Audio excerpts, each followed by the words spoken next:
Maurice Barrès, discours contre Jean-Jacques Rousseau. Messieurs, je ne voterai pas les crédits que le gouvernement nous demande pour la glorification de Jean-Jacques Rousseau, et je voudrais m'en expliquer brièvement. J'admire autant que personne l'artiste, tout de passion et de sensibilité, le musicien, pourrais-je dire, des rêveries d'un promeneur solitaire, des confessions et de la nouvelle Héloïse.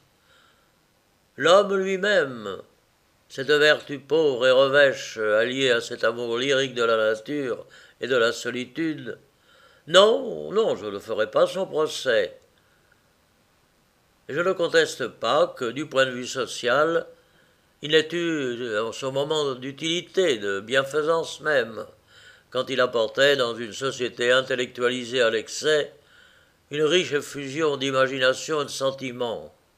Je sens toute la vérité de cette phrase que j'ai retenue d'un jeune émigré, du fils d'un général Custine, guillotiné par la Révolution, et qui, lisant un soir dans son exil de Darmstadt ce terrible pamphlet des liaisons dangereuses, où beaucoup voulaient voir le miroir d'une société corrompue, s'écriait que je comprends Rousseau et sa sublime haine pour les vices recherchés.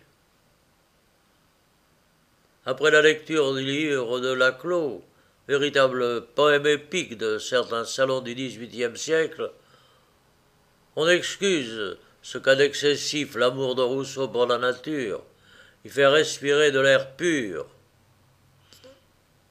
Voilà, messieurs, la part de mon admiration. Mais vous m'en demandez plus. Vous voulez que j'adhère aux principes sociaux, politiques et pédagogiques de l'auteur du discours sur l'inégalité, du contrat social et de l'Émile. Je ne le peux pas. Mais laissez-moi ajouter que la plupart d'entre vous ne le peuvent pas. Il y a un manque de vérité profonde dans la sollicitation que l'on vous adresse de glorifier Rousseau.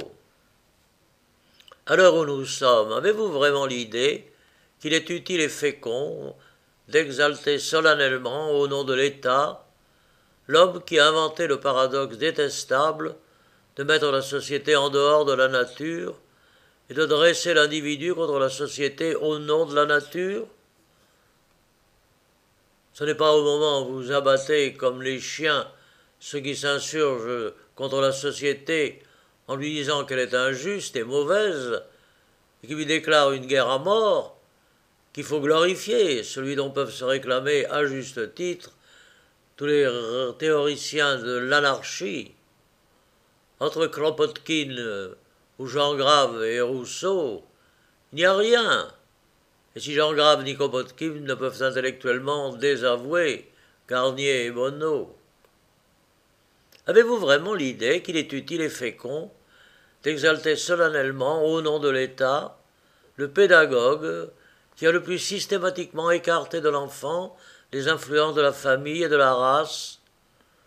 Pour ma part, je considère que le devoir de l'éducateur est d'imprimer au plus vite sur une personnalité qui se forme la marque de la civilisation et de déposer dans un esprit encore tout net et neuf toutes ses pensées, tous les sentiments vérifiés contre les meilleurs par sa famille et sa nation.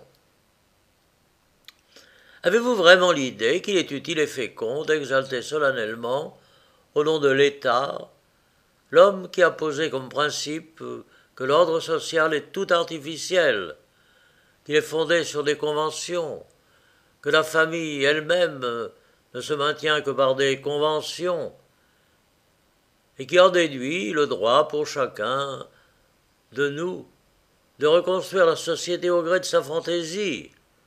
Et, messieurs, nous savons bien tous que la société n'est pas l'œuvre de la raison pure, que ce n'est pas un contrat social qui est à son origine, mais des influences autrement mystérieuses et qui, en dehors de toute raison individuelle, ont fondé et continuent de maintenir la famille, la société, tout l'ordre dans l'humanité. Ce n'est pas au moment où s'opère dans tous les partis de la jeunesse française un vigoureux travail dont on voit déjà les fruits pour enrayer toutes les formes de l'anarchie que nous pouvons glorifier l'apôtre éminent et le principe de toutes les anarchies. Dans tous les livres politiques chez Rousseau, c'est la même chimère de coucher la vie sur un lit de Procuste. Sa raison arbitraire s'imagine qu'elle suffit à elle seule pour créer une société plus saine et plus vigoureuse que celle qui a sa racine dans les profondeurs mystérieuses du temps. Quelle orgueilleuse confiance en soi! C'est que Rousseau ignore les méthodes de la science. Il n'observe pas, il imagine. À ces constructions purement idéologiques, nous opposons les résultats de l'esprit d'observation et, j'oserais dire, d'expérimentation par l'histoire. Examen, enquête, analyse, cela s'est opposé longtemps à tradition. Mais des maîtres sont venus, qui ont examiné, analysé, et c'est pour aboutir à découvrir la force bienfaisante de la tradition. Un d'eux, que vous ne pouvez pas renier, car vous lui avez dressé une statue en face de la Sorbonne, Auguste Comte, a résumé ce vaste travail d'un mot. Les vivants sont gouvernés par les morts. Les morts sont nos maîtres. Nous pouvons adapter leur volonté à la nécessité présente. Nous ne pouvons ni ne devons les renier. Rousseau est par excellence le génie qui essaye de nous lancer dans cette révolte néfaste, et d'ailleurs impuissante, et qui nous conseille d'agir comme si nous avions tout à refaire à neuf, comme si nous n'avions jamais été civilisés. Nous refusons de le suivre. Messieurs, j'ai le droit de dire que, de la part d'hommes du gouvernement, la glorification des principes de Rousseau est une manifestation sans vérité profonde. Est-ce un geste machinal, un vieil air d'Orphéon, que vous avez joué sans trop en examiner le sens? Ou pis encore, vous êtes-vous fait à vous-même les objections que je soulève, mais n'osez-vous pas refuser cet homme, celui à qui il la trouve placé parmi les saints de la Révolution?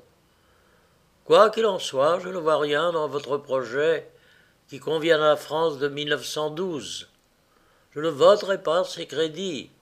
Je ne proclamerai pas que Rousseau est un prophète qui doit écouter une seule autre société. Il est un grand artiste, mais limité par des bizarreries et des fautes que seul l'esprit de parti peut nier. Que d'autres fassent leur Bible, de l'Émile, du discours sur l'inégalité et du contrat social. Pour moi, je l'écoute comme un enchanteur dans ses grandes symphonies, mais je ne demanderai pas le conseil de vie à cet extravagant musicien.